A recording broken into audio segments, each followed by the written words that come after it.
My name is Kent and Douglas Staples.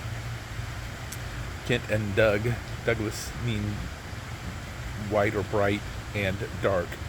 So black and white, that could be me. I have been accused of that. It's probably teenagers tend to be like that. They want to know how to build an argument about so they can get what they want. Why can't I do this? Why do I have to do that? Black and white, and then here comes the argument, right? I've been that guy. But though those mean black and white, my last name Staples comes from an old term from across the pond in the UK that is akin to steeple. So staples and steeple are basically the same word. And a steeple meant a place where people gathered to passionately agree. That makes sense for a church.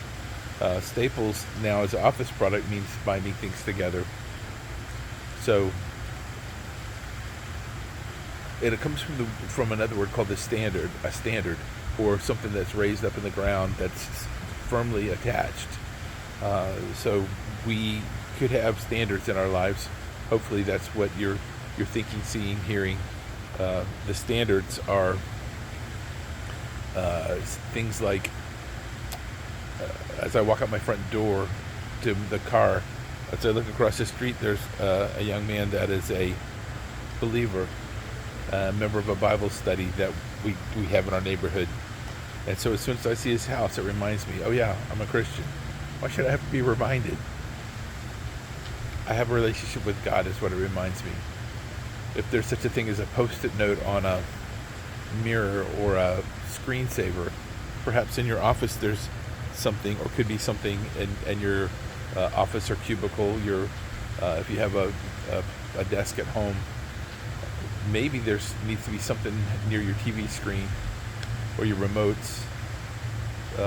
There's plenty of things. By the way, when I walk out the front door and I see that one guy, his home, about 3 doors down to the right, there's another couple of people that love Jesus, and then 3 doors to the left of him, and 4 doors and 7 doors to the left are some gentlemen who are also part of the Bible study. So even as I'm driving out of the neighborhood, there's more people. Their homes are standards. They're places where we meet and passionately agree on the things of God. Sometimes it's like next to my seat that I like to sit in at home, there's some books. Those are standards. Why do I need reminders? Because we leak. We fall away from God by tons of distractions. Even our mind, were we to sit still, would have tons of distractions. We have a fountain out in the backyard that fountain is just a reminder. Fountain of life. We have a couple of friends whose ministry is to share the Father's love. They want to be fountains of life. They're missionaries to the Dominican Republic, and so fountains makes me think of them. So our goal today then is simply this: where can we establish these things we notice, we see, perhaps that we hear? The radio station stays on Christian music most of the time. The post-it notes we mentioned, maybe something on their fridge. That would probably help me out a lot, Mr. Eat-A-Lots. The screensaver we mentioned, just some trinkets or objects, books, like we said, that are laid out.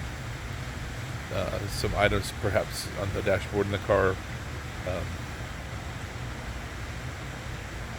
Maybe just something that shows up on your phone.